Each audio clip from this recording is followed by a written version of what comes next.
नमस्कार, आप देख रहे हैं सुदर्शन न्यूज। मैं हूं संगीता झा। खबरों में शुरुआत करेंगे उत्तर प्रदेश की खबरों के साथ। आपको बता दें कि यूपी के फर्रुखाबाद में भारतीय किसान यूनियन ने कोतवाली का घेराव कर हंगामा काटा। बता दें कि मुकदमा दर्ज कराने के लिए कोतवाली में धरने पर बैठ गए थे। ग्राम पंचायत में कूड़ादान बनवाने के लेकर अधिवक्ता और किसान यूनियन में जंग छिड़ी नजर आ रही है। ग्राम पंचायत कमालुद्दीनपुर में अधिवक्ता सुधांशु पाठक की पत्नी ग्राम प्रधान है। वही अधिवक्ता ने आरोप लगाया कि किसान यूनियन टिकैत गुट में भूमाफिया शामिल हो गए। अधिवक्ता ने साथ ही अधिवक्ताओं के साथ जिला अधिकारी को ज्ञापन सौंपा और भूमाफिया अजय कटियार के विरुद्ध कार्रवाई की मांग की। गौरतलब है कि थाना राजेपुर के गांव कमलादीनपुर कर रहने वाले अनीस कलेक्ट्रेट परिसर में थे। कलेक्ट्रेट परिसर में अधिवक्ता सुधांशु पाठक अपने साथियों के साथ पहुंच गए। अनीस के गले में पड़ा गमछा छीनकर गाली गलौज करने लगे और उसके साथ गाली गलौज कर जान से मारने की धमकी दी। घटना की सूचना पर पहुंचे किसान यूनियन के पदाधिकारियों ने मुकदमा दर्ज कराने के लिए कोतवाली का घेराव किया। मामले को लेकर सीओसीटी ने किसान यूनियन के पदाधिकारियों को जांच कर कार्रवाई का आश्वासन दिया है। प्रकरण चल रहा है। इसमें कल पुलिस अधीक्षक जी को और जिलाधिकारी महोदय को इनके द्वारा एक प्रार्थना पत्र दिया गया है कि भारतीय किसान यूनियन टिकैत यहाँ पे नक्सलवाद और उग्रवाद के समान कार्य कर रही है। ये जहाँ चाहती वहाँ बैठ जाती है। लोगों द्वारा दिया गया था। हाँ, इन्हीं लोगों के द्वारा जो सुधांशु पाठक एडवोकेट के द्वारा दिया गया था। और ये सुधांशु पाठक एडवोकेट वही हैं जिनके खिलाफ राजेपुर थाने में तमाम आपराधिक मुकदमे दर्ज है और ये पूर्व प्रधान भी रहे हैं कमालुद्दीनपुर के। वर्तमान में इनकी पत्नी प्रधान है रितु पाठक। और वहाँ पे एक जो कूड़ादान बन रहा था, विवाद उसको लेके शुरू हुआ था और वहाँ पे निर्वाचित जो ग्राम सभा के सदस्य हैं वो 13 हैं और 13 में 8 सदस्य एक तरफ थे और 5 सदस्य एक तरफ थे। महज इस बात का विरोध कर रहे थे सदस्य कि आबादी में आप कूड़ादान मत बनाइए। आप अगर ये कह दें कि 13 में 8 सदस्य एक तरफ हैं तो कोरम अगर पूरा कभी नहीं होगा। अगर आप वहाँ पे जो कार्रवाई करते हैं, कार्रवाई रजिस्टर करते हैं, किसी भी विकास कार्य के लिए कोरम पूरा करते हैं तो नहीं होगा। और 3 साल में कोई विकास कार्य कमालुद्दीनपुर में नहीं हुआ होता। लेकिन कभी भी किसी सदस्य ने इस बात को नहीं रखा। लेकिन जब आप आबादी में कूड़ादान बनाने आ गए तो सदस्यों ने कहा कि भाई इसका हमें प्रस्ताव दीजिए। किसने इस प्रस्ताव को स्वीकृति दी है? क्या हम लोगों ने उस पर हस्ताक्षर किए हैं? तो हम लोगों ने 11/4/2024 राजेपुर थाने में, जब वहाँ पे उप जिलाधिकारी महोदय रविंद्र कुमार जी मौजूद थे और इसके एक दिन पूर्व हमारे ब्लॉक सचिव राम नारायण पांडे जी ने कीटनाशक पिया था क्योंकि उनके खेत में उनके बिल्कुल दरवाजे पे कूड़ादान बनाया जा रहा था। तो जब मुकदमा नहीं लिखा गया तो 10/4 को शाम को अम्बा पे अनशन पे बैठ गए। 11/4 के शाम को वहाँ मुकदमा लिखा गया और उसके बावजूद हमारे किसान यूनियन के खिलाफ धारा 144 का मुकदमा लिखा गया। वहीं पे रविंद्र कुमार जी मौजूद थे और वहाँ पे 8 सदस्यों ने उपस्थित होकर उसी प्रांगण में अपनी बात को रखा था कि हमें इस प्रस्ताव की कॉपी दे दीजिए। आप देख लीजिए 5 से 6 महीने बीत गए लेकिन प्रशासन ने उस प्रस्ताव की कॉपी नहीं दी और उसका नतीजा ये निकलता जा रहा है।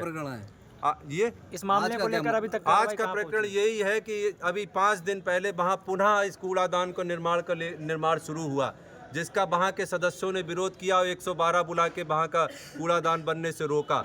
आज भी सिटी मजिस्ट्रेट महोदय जी से मिलकर और जिलाधिकारी महोदय जी से मिलकर वहाँ जो प्रस्ताव हुआ है उसकी कॉपी मांगने आए थे। 5-5, 6-6 RTI पड़ी हुई हैं 6 महीने से, उसके प्रस्ताव की कॉपी नहीं दी जा रही है।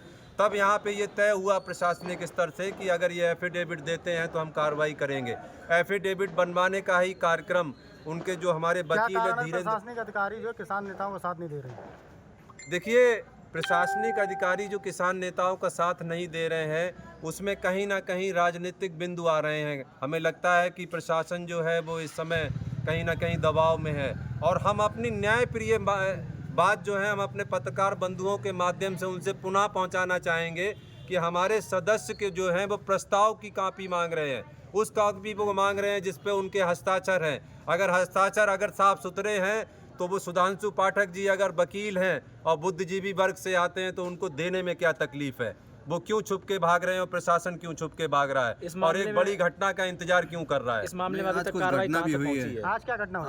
आज जो घटना हुई है वो घटना ये हुई है जो हमारे ब्लॉक अध्यक्ष हैं सोनू सोमवंशी जी, उनके साथ 7 सदस्य वहाँ पे एफिडेविट बनवा रहे थे और 4:30 और 4:20 के आसपास शाम को वहाँ पे सुधांशु पाठक अपने अन्य साथियों के साथ आते हैं और उनका जो हमारे जिस तरीके से ये अंगोछा पड़ा है गले में, उसी तरीके से वो अंगोछा खींचते हैं, धक्का मुक्की करते हैं और ये कहते हैं कि कचहरी के अंदर नहीं घुस पाओगे इन सदस्यों को लेके, और जान से मारने की जो उन्होंने अभी SHO महोदय को बताया कि जान से मारने की धमकी देते हैं। आज की पूरी घटना यही है, एक तरीके से दहशत का माहौल। जो सदस्य आप बता रहे हैं वो कौन कौन, क्या नाम है उनके सदस्यों के जो नाम है वो यहाँ पे 7 सदस्य यहाँ पे भी मौजूद हैं। अगर आप उनसे पूछना चाहेंगे तो वो भी बताएंगे। यहाँ राम निवास जी मौजूद हैं, यहाँ मुनेंद्र जी मौजूद हैं, यहाँ पे लौंग श्री जी मौजूद हैं, मतलब 3 महिलाएं और 4 पुरुष यहाँ पे मौजूद हैं। हो सकता है धरना नहीं है, धरना प्रदर्शनी एक तरीके से माने हम लोग सभी जो अधिवक्ता गण थे, पिछले कुछ वर्ष से देखा जा रहा है, लगभग 1 वर्ष से, कि कई आपराधिक प्रवृत्ति के व्यक्ति जो हैं किसान संगठन संचालित कर रहे हैं, क्योंकि शासन और सरकार का ऊपर से डंडा है, कार्रवाई हो रही है लोगों पे, तो इन्होंने अपना मुखौटा चेंज कर लिया है माफियाओं ने। और पहले ये दूसरे ढंग से माफियागिरी करते थे, अब ये संगठनों को संचालित करके माफियागिरी कर रहे हैं। इनके कृत्य हैं कि अवैध रूप से लोगों की प्रॉपर्टी पे कब्जा करते हैं, सरकारी ज़मीनों पे कब्जा करते हैं, उसके बाद न्यूसेंस क्रिएट करते हैं, यहाँ पे कचहरी में आ जाते हैं अपने ट्रैक्टर और लेबर्स लेकर के। वास्तव में ये किसान नहीं है, ना किसान हित से इन्हें कोई मतलब है। ये लोग करते क्या हैं कि इन्हों करना चाहिए, अगर किसान संगठन के वास्तव में ये लोग हैं, किसान के हित के लिए काम कर रहे हैं, तो इन्हें किसानों के लिए मिनिमम सपोर्ट प्राइस की बात करनी चाहिए, धान खरीद कैसे हो इसकी बात करनी चाहिए, खाद की किल्लत है जनपद में, खाद किसानों को मिले, ये बात करनी चाहिए। लेकिन वास्तव में करते ये क्या है, ये तो ज़मीनों पे कब्जा करने का काम कर रहे हैं। तो अपने भट्टों से लेबर ले आते हैं, ट्रैक्टर ले आते हैं और उसके बाद करते हैं ये यहाँ पे धरना प्रदर्शन, अधिकारियों को दबाव बनाते हैं, ज़मीनों पे कब्जा करते हैं। कौन कौन से संगठनों के ऐसे संगठन हैं जो ये काम कर रहे हैं? पिछले 1 वर्ष से किसान जो संगठन है, किसान संगठन आपने देखा होगा टिकैत में जो माफिया प्रवृत्ति के हैं, 1 आध लोग जो हैं वो संचालित करने लगे हैं उसको। वो स्वयं सरकारी प्रॉपर्टी पे, यहाँ तक कि क्रिश्चियन लोगों की प्रॉपर्टी पे, बंगलों पे पहले से कब्जा किए हुए हैं। जब शासन की कार्रवाई हो रही थी, इन्होंने उसी कार्यालय में, उसी क्रिश्चियन लोगों के बंगले में अपना कार्यालय पार्टी का खोल दिया। आवास विकास में ज़मीन कब्जा करी है। इसके बाद वो गुड़गांव देवी मंदिर के पास में करी है। तो मतलब इनकी एक लिस्ट इतनी लंबी है, इनके ऊपर कई बार गुंडा एक्ट की कार्रवाई हो चुकी है। तो हम लोगों ने ये निवेदन किया है डीएम साहब से कम SDO लेवल का ऑफिसर, एक पुलिस का हो, एक रेवेन्यू का है, इनके कृत्यों की जांच करी जाए। एविडेंस हम लोग प्रोवाइड करेंगे, इनके खिलाफ जो एविडेंस है हम लोग प्रोवाइड करेंगे और इनको गैंगस्टर में इनको सूचीबद्ध किया जाए। गैंग लीडर्स हैं, उनके मेंबर्स हैं, तो उनके खिलाफ प्रभावी कार्रवाई। कौन लोग हैं ये जो इस प्रकार का कार्य कर रहे हैं? इसमें मुख्य रूप से अभी आपने देखा होगा अजय कटियार, विजय कटियार और उनके भाई और उनके सहयोगी ड्राइवर्स हैं, उनके यहाँ जो काम करते हैं उन्हीं को ले आते हैं, उन्हीं को पद बांट दिए हैं संगठन के, जो माफिया टाइप के, उन्हें किसी को बना दिया ब्लॉक अध्यक्ष, किसी को मंडल अध्यक्ष। अभी आपने देखा होगा टोल प्लाजा का इन्होंने बहुत बड़ा विवाद किया था। एक सरकारी काम हो रहा था, एक्सप्रेस वे या हाईवे टाइप का फर्रुखाबाद में पहली बार मिल रहा था, लेकिन उसमें भी इन्होंने इतना प्रशासन को परेशान किया, पुलिस और प्रशासन को लगातार कैंप करना पड़ा उसको काम कराने के लिए। और सामान्य जनमानस, सामान्य व्यक्ति तो इनके खिलाफ आवाज़ें नहीं उठा पाता।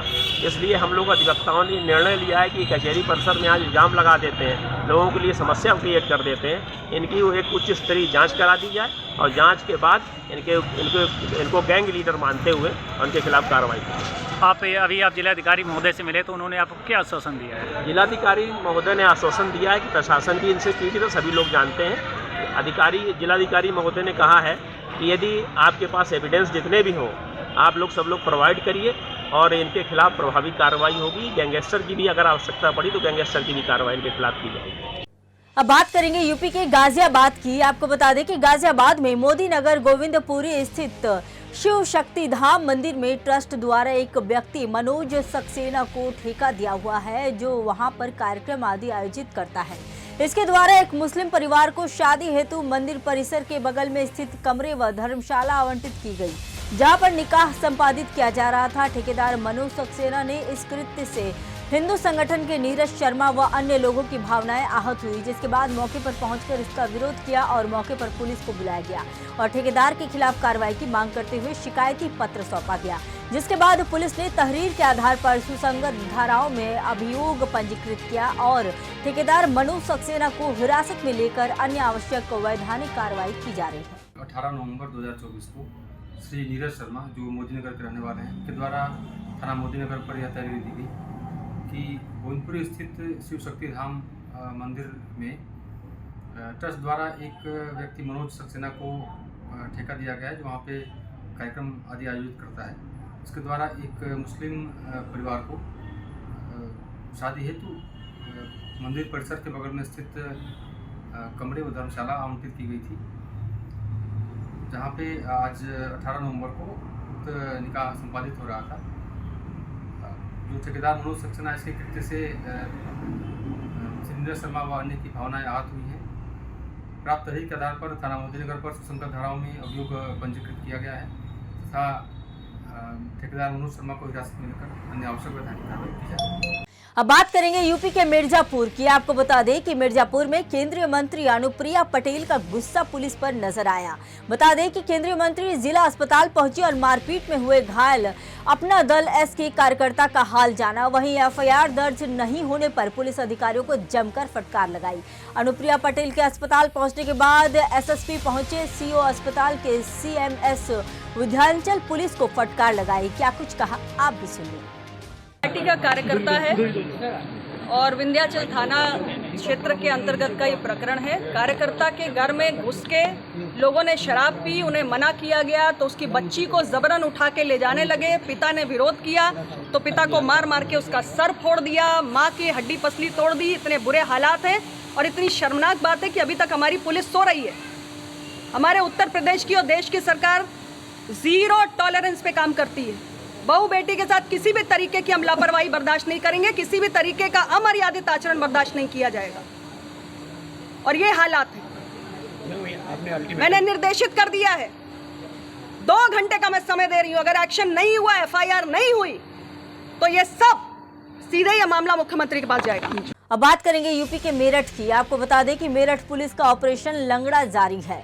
गौरतलब है कि मेरठ थाना लोहिया नगर पुलिस द्वारा साजिद की हत्या में फरार अभियुक्त साजिद मुठभेड़ में घायल हो गया, तो वहीं आरोपी के कब्जे से एक अदद देशी पिस्टल, 32 बोर, एक अदद जिंदा कारतूस 32 बोर व एक अदद खोखा कारतूस 32 बोर मोटरसाइकिल बरामद की गई। मामले में आगे की कार्रवाई जारी है। देखिए, कल देर रात्रि थाना लोहिया नगर पुलिस को ग्राम जाहिदपुर में एक हत्या होने की सूचना मिली थी। सूचना मिलते ही पुलिस द्वारा घटनास्थल पर पहुंचकर शव को अपने कब्जे में लिया गया।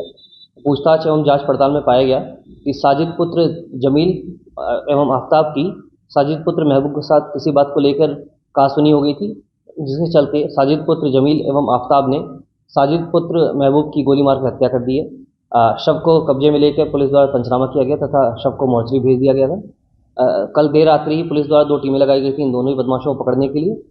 मुखबिर खास से सूचना मिली थी कि दोनों ही बदमाश एक बाइक पर सवार जुरानपुर फाटक के पास देखे गए हैं। सूचना के आधार पर पुलिस द्वारा वहां पिकेट लगा के चेकिंग की जा रही थी। कल करीब 2 बजे के आसपास ये दोनों ही बदमाश जुरानपुर फाटक के पास आते हुए दिखाई दिए। पुलिस द्वारा जब इन्हें रुकने का इशारा किया गया तो उन्होंने पुलिस पर फायरिंग कर भागने का प्रयास किया है, जिसकी जवाबी कार्रवाई में साजिद पुत्र जमील घायल हुआ है। इसके पैर पर गोली लगी है। इसे उपचार हेतु अस्पताल में एडमिट कराया गया है। आफ्ताब अंधेरा का फायदा उठाकर भागने में कामयाब हुआ है। इसकी पुलिस द्वारा कॉम्बिंग कराई जा रही है तथा इसे भी जल्दी गिरफ्तार किया जाएगा। मौके से हमें एक लाल रंग की बाइक, एक देसी पिस्टल और एक जिंदा कारतूस बरामद हुआ है। अब इस जो घायल है उसे माननीय न्यायालय के सामने पेश कर इसमें अग्रिम विधिक कार्रवाई। अगली खबर उत्तर प्रदेश के शामली जनपद से है। आपको बता दें कि जनपद के थाना भवन थाना क्षेत्र में पुलिस और चोरों के बीच मुठभेड़ हुई। घटना में एक चोर को पुलिस ने गोली लगने के बाद गिरफ्तार किया, जिसके कब्जे से 2 चोरी के बैटरी और एक हीरो होंडा स्प्लेंडर मोटरसाइकिल, एक तमंचा व कई जिंदा कारतूस बरामद हुए। पुलिस ने मुठभेड़ के बाद घायल आरोपी को अस्पताल में भर्ती कराया। पकड़ा गया आरोपी पर पुलिस ने 25,000 का इनाम भी घोषित किया। फिलहाल पुलिस ने अब आगे की कानूनी कार्रवाई शुरू कर दी है। इस्लाम उर्फ काला निवासी कैराना, मुकदमा अपराध संख्या 418/2024 धारा 303 भारतीय न्याय संहिता में वांछित चल रहा था, जिस पर 25,000 रुपये का रिवार्ड भी था।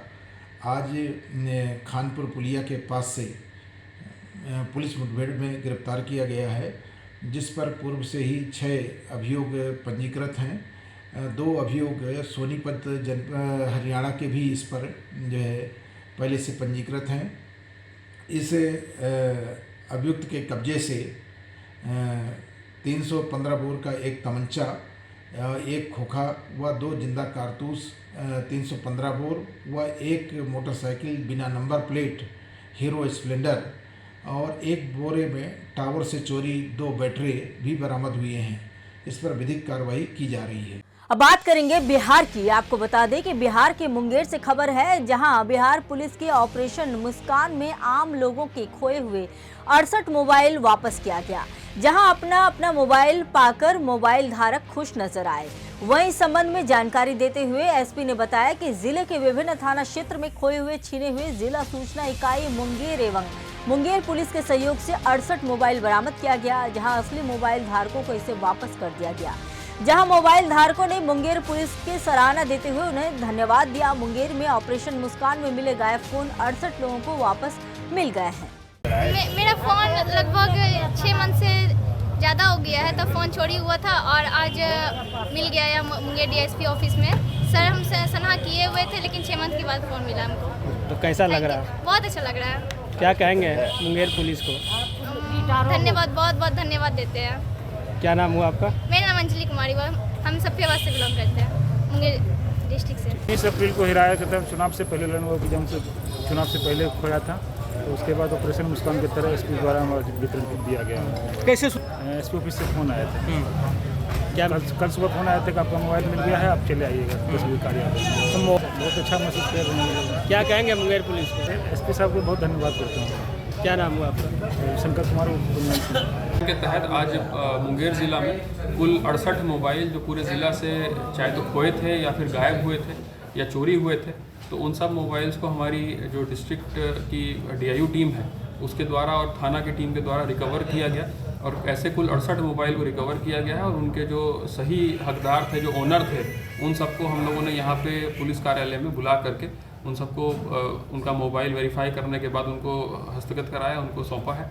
और ऐसे आगे भी इस तरह का ऑपरेशन चलता रहेगा, ऑपरेशन मुस्कान के तहत, जिसमें पूरे ज़िला में जो भी मोबाइल चाहे खोएगा चाहे चोरी होगा, उसका आप जाकर के थाना में कंप्लेंट दर्ज कराइए और हम लोगों की टीम उसको रिकवर करके आपको देगी।